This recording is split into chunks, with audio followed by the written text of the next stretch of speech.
Hi, scholars. This is gonna be kind of a strange week. It's the week before Thanksgiving. I am moving my sister from New York back to Minnesota. Maybe I'll have a video after where she joins me for a live class or something. That could be fun. Yeah, should be interesting.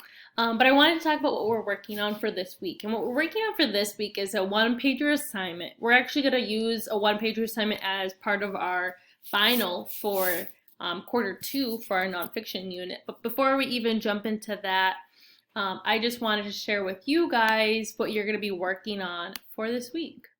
And so for this week, you're going to be working on all about your favorite book. And I realized as your teacher, I don't even know what your favorite book is. So I wanted to get to know you a little bit more and have you ready to share out for our live class next week. So during our live class, we're going to check in and see what are our favorite books.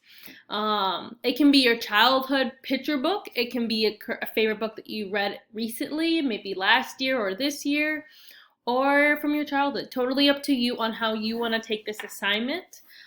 Pretty much the big part is that you have to be able to talk about it for 1 minute on Flipgrid. Of course, you can go over. I think I gave 5 minutes as the max time amount, just so that everybody has a chance to share during our live class. But yeah, so let's go ahead and just go over the details for the assignment. So when I'm looking on Schoology, you're going to see that there is a link for your class Flipgrid. This is the code for the 7th grade ELA. If you're a 6th grader watching this, you're going to have a separate code for your class. If you're not sure how to use Flipgrid yet, it's a new experience, go ahead and watch this video clip and it explains how you can access Flipgrid and record right over there. But yeah, let's keep going. So this is just some ideas. By no means is this what is necessary to include or the only thing you can include, but it's just some ideas. That's why I put right here, ideas. Ideas on what you can include for your one-pager assignment. So some ideas, and really you should have your title of the book, the author, you can choose how you want it to look, who is in the story, who's the main character, what's all about them. You can have a border that reflects the theme or details from the story. Some pictures, words, symbols, quotes from the story. If you don't have access to the book, you can for sure just use Google, whatever works for you.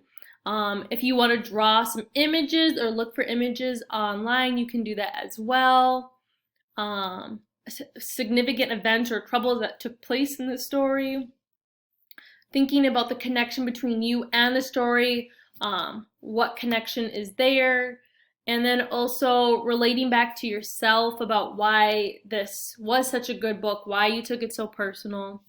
And really, this is your chances to talk about your favorite book.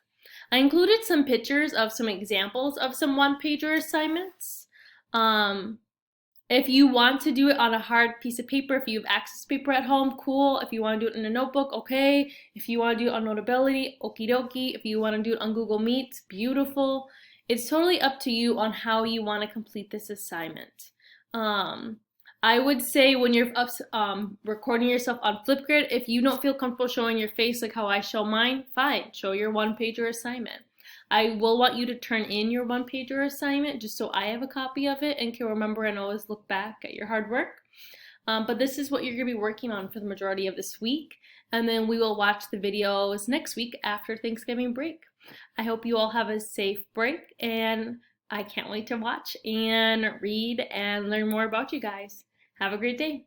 Bye.